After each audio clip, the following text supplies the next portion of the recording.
Oh, dites donc, très beau début. Allez, 701 Svartpilen Husqvarna aujourd'hui. J'attends beaucoup de cette moto parce qu'il y a le moteur de la 701 et de la 690 que j'adore. Gros monocylindre, le plus gros de série sur le marché. Merci à N3L pour le prêt. Donc N3L Nantes qui font Husqvarna sur Nantes, c'est seul. Et notamment aussi Canam, donc n'hésitez pas. Montons dessus. Oh sa mère. Ouh là là. La selle est d'une dureté. Oh, c'est une planche de bois. Donc ça c'est la 2019. La 2020 des jantes en rayon par rapport à celle-là qui a des jantes normales. Bon, voilà, tout ce qui change. Alors, le bruit. Oh là là. Ça claque, j'adore ça. J'adore le mono, c'est mon moteur préféré. Je veux cette moto. Allez, on commence l'essai. Soyons neutres aujourd'hui. Oh là là. Bon, la moto est en full. Premièrement, la position. Mon Erdos, 22 ans, 1m85. Qu'est-ce que j'en pense? On est plutôt bien dessus, on peut bien reculer ou bien avancer sur la selle. Plutôt confort, les vibrations sont quand même présentes. On attend quand même un minimum ça. C'est un mono, ça vibre, ok. Cette moto-là, ça se voit directement au pneu. Elle a une inspiration un peu plus tout-terrainiste. Ce n'est pas un mot qui existe, mais je l'utilise. Sur un petit peu terre, splash flag, track, vous verrez que le style de la moto est un petit peu ça aussi. Oh, ça pète. Incroyable. D'origine, ça pète à rade. J'aime bien. Vous entendez ça? Ça arrête pas de péter à rade. Ça pète à rade tout le temps. Le guidon est assez large. Et la moto par contre est ultra fine. Oh, oh, info importante. On va faire les deux que j'aime bien regarder. Le frein arrière. Le frein arrière freine bien, on a un bon feeling. On va voir si l'ABS se déclenche rapidement ou pas. Oh non, mais du temps. C'est cool. Il y a un bon feeling frein arrière. Et le klaxon. Attention, 3, 2, 1. Ah, il est faible. Oh non. En tout cas, on est tout de suite en confiance dessus. C'est ça qui rend la chose extrêmement agréable. Quand bien même, c'est du mono. Donc surtout là, on est en fou. On est plus de 70 chevaux. Ça peut arracher sa mère. Et il faut pas croire. Parce que moi, je trouve ça beaucoup plus violent et peut-être potentiellement dangereux qu'une MT-09 ou une MV Agusta. Bon, là, par contre, où je suis direct content, c'est qu'il y a le rapport engagé sur ce compteur. Ce que j'adore avec ces bécanes-là qui ont beaucoup de couple, c'est de jouer avec la limite de là où elle va être vraiment sous régime. Et de redémarrer, oh, quel bonheur, le bruit, tout. Oh, ça m'est déjà arrivé ça. Si quelqu'un sait ce que c'est. Deuxième jour. Et ça va être l'occasion de tester le shifter. Donc il y a un shifter sur cette moto. Mon dieu, j'ai complètement oublié. Ah oui, sur les 2019 on commence à voir ça. Shifter up and down, c'est pas de la merde. On va voir s'il est bon. Et un truc que j'ai vu tout de suite aussi, c'est que la moto chauffe pas mal.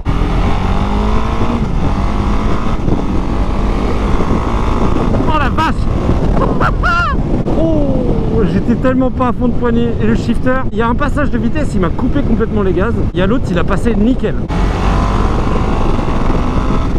Sa mère! Oh, sa mère! Oh la vache!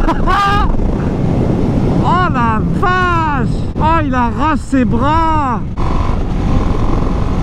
Oh là là! T'as des sensations tout de suite! C'est pas fait pour faire de la 4 voies, pas du tout! Donc on se retrouve après, je vous donnerai mes impressions. La 4 voies, c'est la pire moto que j'ai jamais eue sur 4 voies.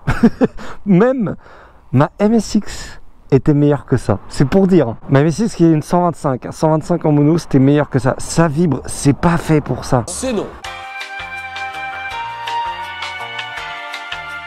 Bon, on va faire attention, mais on va quand même faire quelques allers-retours. Parce que je ne serais pas venu ici pour rien, jamais.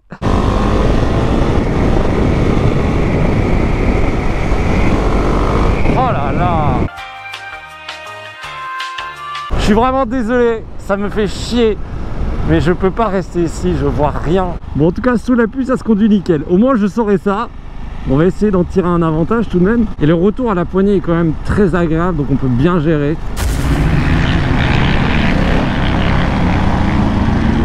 Bon, j'ai 30 minutes.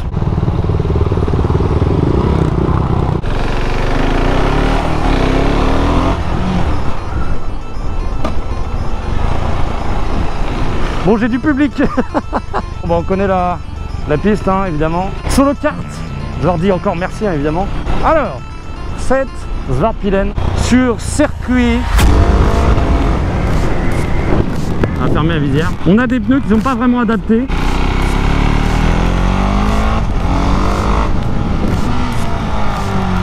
Alors le shifter va beaucoup aider. On va voir si c'est un peu des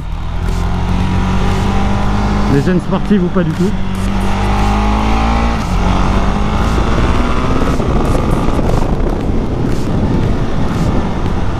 J'ai un circuit pour moi tout seul, c'est pas beau.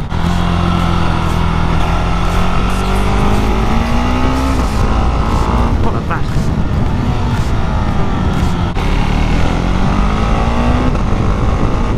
Oh, le shifter est génial. Quand tu utilises proprement, ça pète, ça s'entend en plus. Je dis ouais, les monos, est-ce que ça a vraiment besoin de shifter? Oui, oui, oui, oui.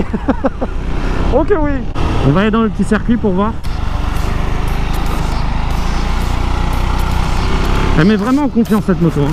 Le freinage est plutôt bon. Quand il manque peut-être un peu de mordant au début. Ça reste une moto très légère, alors loin d'être un supermoto basique, mais on est quand même sur du 171 kg tout plein fait. Oh le shifter.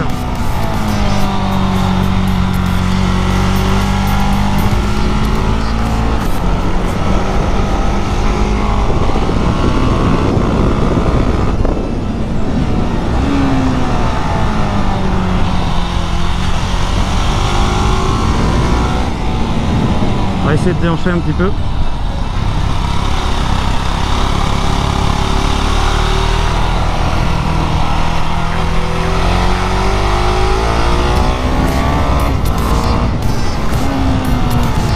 En tout cas, il monte haut dans les tours ce mono.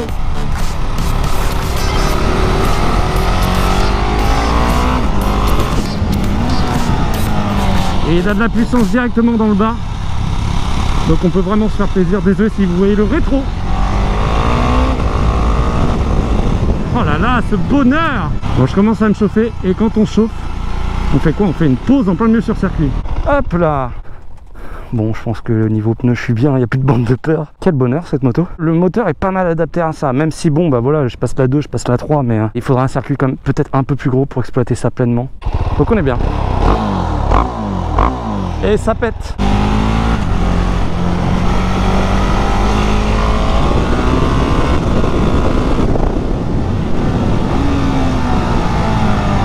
Et la reprise. Attention. Waouh, ça décolle. Si on fait un tour de ce qu'on voit quand on est en tant que pilote sur cette moto, le tableau de bord, je kiffe pas du tout sur ces motos malheureusement. Il est complet, hein, mais je le trouve pas beau, pas pratique. Les boutons là sont galères à appuyer dessus. On a quand même le rapport engagé, on a la température moteur, l'essence et les petites infos, genre combien il te reste avec ton plein, etc. Alors est-ce que possiblement on pourrait aller sur piste avec ça? C'est vrai que naturellement je verrais plus la Vitpilen pour aller sur piste. La Vitpilen 701, mais on aura quand même besoin évidemment de changer les pneus, de changer le freinage, les suspensions, donc faire une prépa assez classique au final pour la piste. Mais pour un truc débutant comme ça, pour se faire plaisir, si vous y allez sans prétention en mode tiens j'ai une bécane et j'aimerais bien faire une session piste en débutant, d'origine ça passe plutôt bien si vous y allez tranquille et à votre niveau surtout. Je répète évidemment, c'est que en plus là il y a une journée super mode, moi je roule pendant la pause, mais ce circuit n'est pas accessible à tout le monde. Vous pouvez pas vous ramener avec votre bécane sur ce circuit et demander à rouler, hein. C'est un circuit de karting au départ, il y a des journées super mode comme aujourd'hui qui sont organisées, je vous invite à les regarder, ça sera dans la description. Est-ce qu'on se ferait pas un petit 0 à 100? J'ai pas énormément de pistes.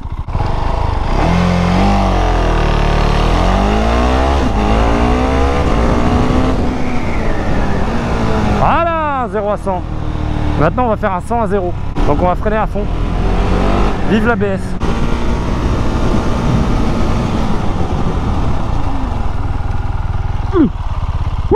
Oh la vache.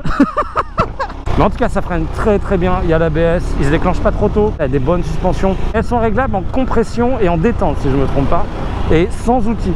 C'est que voilà, on peut régler le truc avec des petites manivelles. Donc qu'est-ce qu'il y a à dire sur cette machine? Déjà c'est vachement bien. Si vous aimez le mono, si vous aimez pas trop le supermoto et vous voulez un truc un peu plus roadster, slash marrant, slash différent des autres parce que c'est un look un peu old mais remis avec dirt track, enfin c'est assez mélangé, mais moi j'aime beaucoup. Et bah cette moto est faite pour vous. Très très très bonne bécane, que du plaisir. J'aime beaucoup le support de plaque, c'est pas une bavette, ça casse pas l'arrière. J'aime pas du tout la selle arrière qui est dure comme du bois. Par contre la selle avant, on dirait qu'elle est ultra moelleuse quand on est comme ça, c'est en mode wow, ça a l'air plutôt d'être confortable. On monte dessus, on se dit oh mon dieu c'est du bois, et on roule avec et en fait c'est plutôt confortable étonnamment. C'est une moto qui est plutôt bien finie, on a un phare avant qui est plutôt classe. Il y en a qui aimeront pas la plaque qui est un peu autour là, ça donne un style assez particulier mais ça me dérange pas tellement. C'est une moto qui peut être utilisée un peu n'importe où. Vous voyez bien, j'ai fait de la ville, j'ai fait des routes, j'ai roulé sous la pluie et le circuit sans me faire de frayeur. Donc bon, par contre les pneus sont rodés, hein. Je pense que ça se voit. Il n'y a plus trop de bande de peur. Le pot d'origine ultra classe. La ligne est déjà belle comme ça, genre elle a déjà des teintes, etc. C'est magnifique. Les écopes sont pas mal. On a peur parce que quand on tombe, c'est ça qui va prendre au premier, les écopes de radiateur. Avec une PAC là, moi j'adore ça personnellement de ce côté-là. Des rétros qui sont un peu dans le style, même si je pense que c'est le premier truc qui saute pour moi si j'achète un truc comme ça. Bon, on regrettera que les 2019 n'aient pas encore les jantes à rayons. Et puis comme je l'avais déjà dit, des Komodo qui sont très décevants, pas d'appel de phare, pas de warning. On est sur un truc extrêmement simple, mais trop je trouve. Mais je pense que la raison de ce pourquoi tu voudras prendre ça, c'est en priorité soit le look, soit le moteur. Nous sommes en cours de ramenage de moto. Voilà, on va la ramener chez N3L. Merci beaucoup à eux pour l'essai évidemment. C'est le modèle d'essai, vous pouvez les retrouver là-bas. Sur ce, je vous donne rendez-vous à la prochaine. À bonne cloche, aimez la tour.